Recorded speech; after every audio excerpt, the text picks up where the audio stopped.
तो आज हम लोग क्लास होगा सर्कल का। सब लोग अभी न्यू क्लास में गए हैं, नया सेशन शुरू हुआ है। तो सर्कल तो आप लोग पढ़ ही हैं, लेकिन शुरू से हम थोड़ा सा जो नए नए बच्चे हैं तो ध्यान से देखिएगा कि सर्कल में क्या क्या होता है। हिंदी में वृत्त होता है।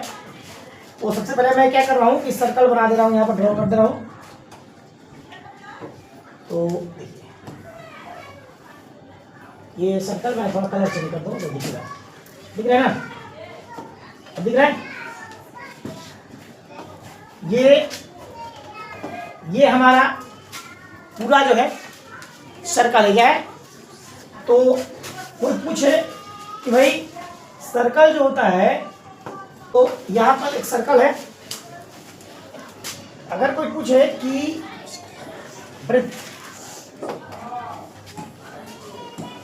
वृत्त या सर्कल कहते किसको है, वृत्त या सर्कल कहते किसको है, तो आपका डिफिनेशन ये होना चाहिए कि बहुत सारे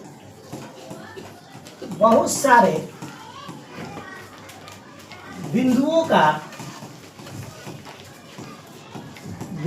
का एक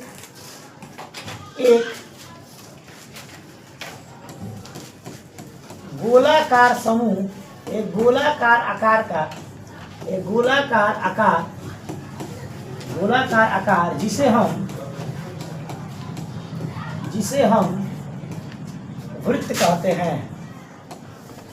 वृत्त कहते हैं, ठीक। मैंने लिखा कि बहुत सारे बिंदु, आपका ये जो सर्कल है, आखिर में ये सर्कल मतलब क्या होता है कि ये बहुत सारे बिंदु मिलके ये एक वृत्त का क्या कर दिए हैं, निर्माण कर दिए। क्या कर दिया है? वृत्त का निर्माण। जैसे बहुत सारे बिंदु मिलके एक डॉट का निर्माण कर देते हैं, एक लकीर का निर्माण कर देते हैं, उस तरह बहुत सारे बिंदुओं मिलकर एक ऐसी आकृति की रचना कर दी है जो गोल हो। क्या हो? गोल हो। अब वृत्त का मतलब जैसे हाथ में काड़ा हो गया, बाला हो गया, वो सब क्या होता है? वृत्त होता है। क्या होता है? वृत्त का, जो सिर्फ उसका परिधि होता है। और ये जैसे वृत्त है, हाथ में हमारा काड़ा है, इसका सिर्फ परिधि है, बीच में हम कुछ सामान उमान नहीं रख सकते हैं, बीच में सामान उमान नहीं रख सकते हैं। कोई बना है बाला वाला कोई नहीं बनाया, चलिए कोई बात नहीं। तो लेकिन अगर कोई बोले कि जैसे हमारे पास एक ग्लोब है, ये ग्लोब है,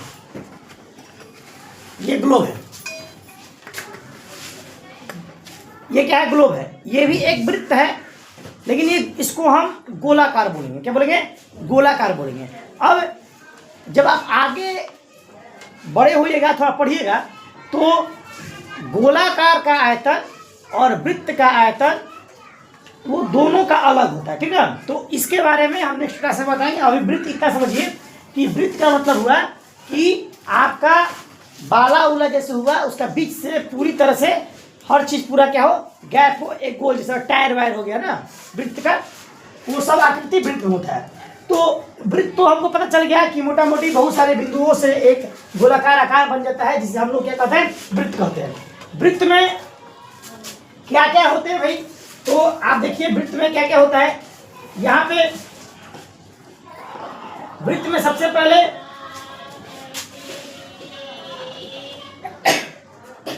व्यास है। क्या है? ये वृत्त का जो है व्यास है। क्या है? व्यास है। मैं इसको थोड़ा फिगर ऊपर कर दे रहा हूं। ये वृत्त का क्या होता है? व्यास होता है। अब कोई पूछे आपसे कि व्यास किसे कहते हैं, मैं अगले पेज ले लूं। व्यास किसे कहते हैं? व्यास जिसका इंग्लिश होता है डायमीटर,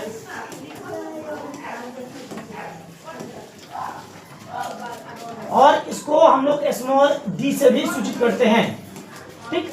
जिसका इंग्लिश होता है डायमीटर, जिसको हम लोग स्मॉल डी से सूचित करते हैं। तो कोई पूछे कि व्यास क्या होता है, तो वृत्त का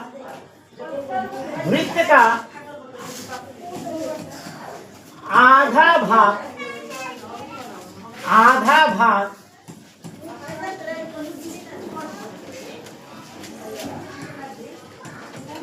जिसके एक परिधि से परिधि से दूसरे परिधि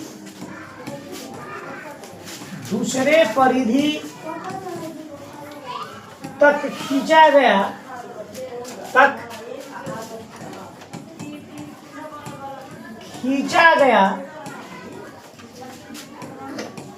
रेखाखंड को व्यास कहते हैं, जिसे हम स्मॉल डी से सूचित करते हैं।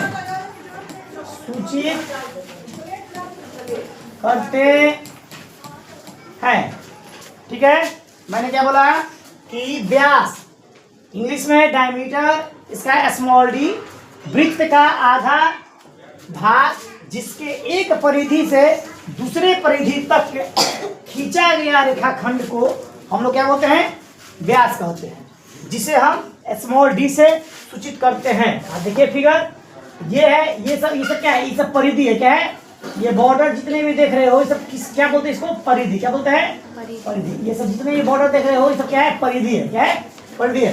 तो यानी कि एक परिधि से दूसरे परिधि तक हम इस रेखाखंड को मिलाए हैं। क्या मिला है।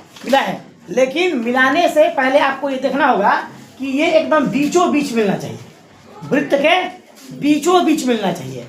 जब वृत्त के बीचों बीच मिलेगा तो ही व्यास होगा, अन्यथा व्यास नहीं होगा। आप देखिए कि एकदम आधा भाग में हमने ये लकीर खींचा है, आधा इधर, एकदम वृत्त का आधा हिस्सा यहाँ, आधा हिस्सा यहाँ, और दोनों परिधि को मैंने क्या कर दिया है, मिला दिया है। तो ये रेखा को कोई पूछे कि क्या कहते हैं भाई, तो व्यास कहते हैं। क्या कहते हैं, व्यास कहते हैं। और कोई पूछे कि व्यास जो होता है वो कहाँ से खींचा जाता है, तो भैया परिधि, एक परिधि से दूसरे परिधि के छोर तक खींचते हैं। या तो आप हॉरिजॉन्टल खींच लो, जैसे आप ऐसे भी खींच सकते हैं, आप ऐसे भी खींच सकते हैं, आप आधा ऐसे भी खींच सकते हैं, बस आधा हिस्सा होना चाहिए।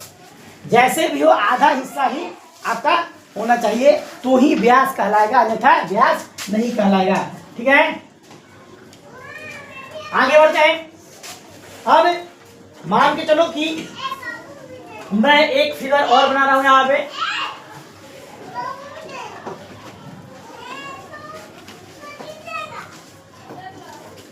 एक फिगर मैंने बनाया और इसके अंदर मैं डालिए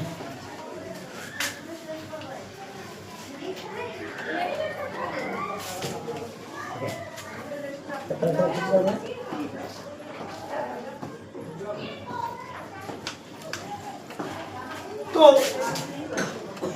मैं ये जो बनाया हूं इसको बोलते हैं आर। क्या बोलते हैं, आर। आर का मतलब, अगला टॉपिक त्रिज्या।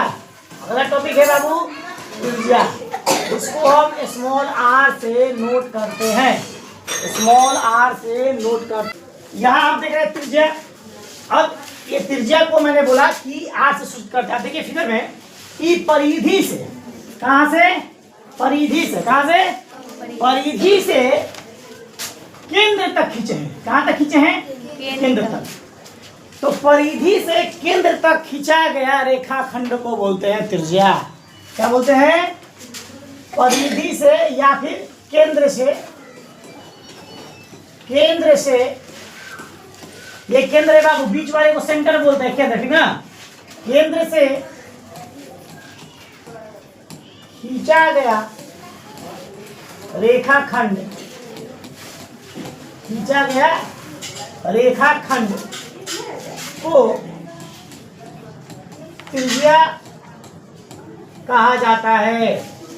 त्रिज्या कहा जाता है, जिसे हम स्मॉल आर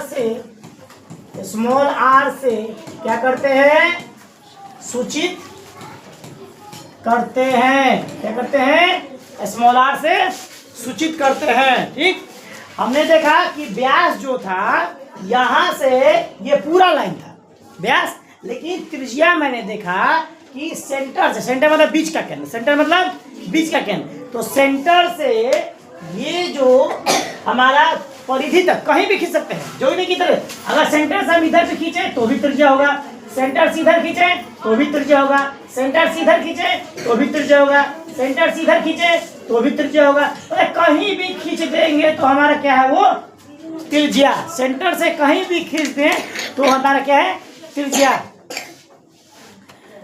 कहीं भी खींच दो तो क्या हमारा त्रिज्या। ठीक,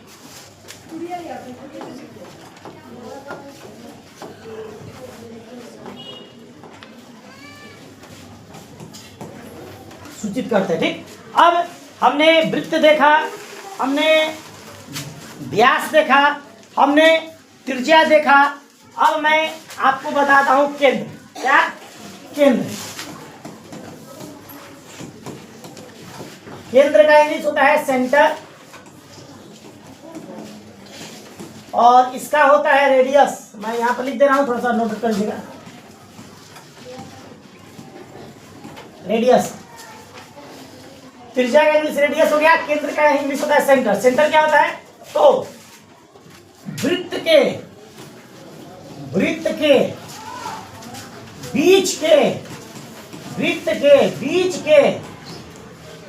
हिस्से को, वृत्त के बीच के हिस्से को केंद्र कहा जाता है। क्या कहा जाता है? केंद्र कहा जाता है। क्या मैंने लिखा भाई कि वृत्त के बीच वाले हिस्से को, बीच वाला हिस्सा कौन है? ये एकदम बीचों बीच, एकदम बीचों बीच। अगर हम प्रकाश से लें तो अगर 6 सेंटीमीटर इधर त्रिज्या बनेगा तो 6 सेंटीमीटर इधर ही बनना चाहिए, सब 6 सेंटीमीटर बनना चाहिए, है ना। इसका मतलब क्या हुआ कि जो केंद्र है हमारा एकदम बीचों बीच में स्थित है, एकदम बीचों बीच में क्या है? स्थित है। तब जाके हमारा ये होगा केंद्र। अब ये नहीं कि हम केंद्र यहाँ कर दे, ये केंद्र यहाँ कर दे। केंद्र का मतलब होता है बीच, केंद्र का मतलब होता है बीच। तो बीचों बीच होनी चाहिए तभी केंद्र कहलाएगा। तो केंद्र क्या है? वृत्त के बीच के हिस्से को हम लोग क्या कहते हैं? केंद्र। क्या कहते हैं? केंद्र। यानी कि ये वाला भाग जो हो गया आपका एकदम बीचों बीच, वो क्या हो गया बाबू? केंद्र। जिसे हम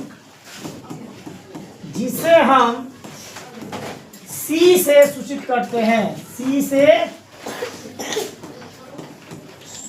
सूचित करते हैं, सी से सूचित करते हैं। सी फॉर सेंटर होता है तो सी से सूचित कर दिए। त्रिज्या का रेडियस होता है, आर से सूचित कर दिए। व्यास का डायमीटर होता है, डी से सूचित कर दिए। परिधि किसे कहते हैं? हम लोग नहीं लिखा अभी, परिधि अभी नहीं लिखा गया। परिधि वृत्त हो गया, त्रिज्या, केंद्र, और कौन सा हुआ है? व्यास हो गया ना। व्यास कहाँ है? व्यास हो गया। चलिए अब आते हैं हम लोग परिधि पर। परिधि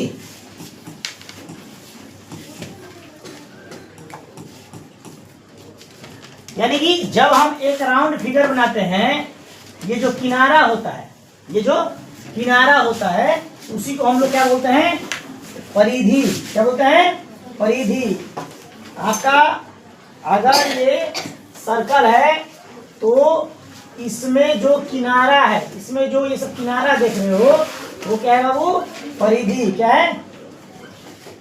परिधि।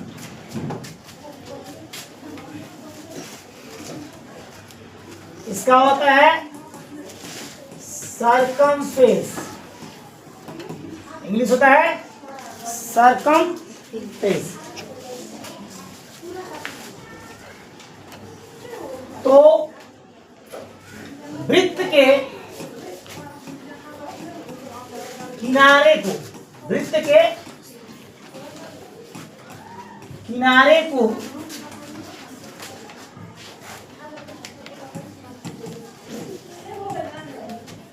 परिधि कहते हैं। वृत्त के किनारे को क्या कहते हैं? परिधि कहते हैं। क्या कहते हैं? वृत्त के बॉर्डर, यानी बॉर्डर यहाँ पर वृत्त के बॉर्डर, ये तो वृत्त के किनारे को क्या कहते हैं?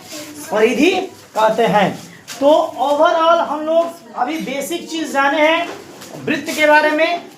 आगे हम लोग पढ़ेंगे जीवा यानी कि चौड़, आर्क यानी कि चाप, लघु वृत्तखंड, दीर्घ वृत्तखंड, लघु त्रिज्यखंड, दीर्घ त्रिज्यखंड, और इसका वृत्त का आयतन, वृत्त का क्षेत्रफल, वृत्त का परिधि, अर्धवृत्त का क्षेत्रफल, अर्धवृत्त की परिधि, जितने भी हमारे मेंस्ट्रुएशन का फॉर्मूला है वृत्त से रिलेटेड हम सब अगले क्लास में पढ़ेंगे। ठीक।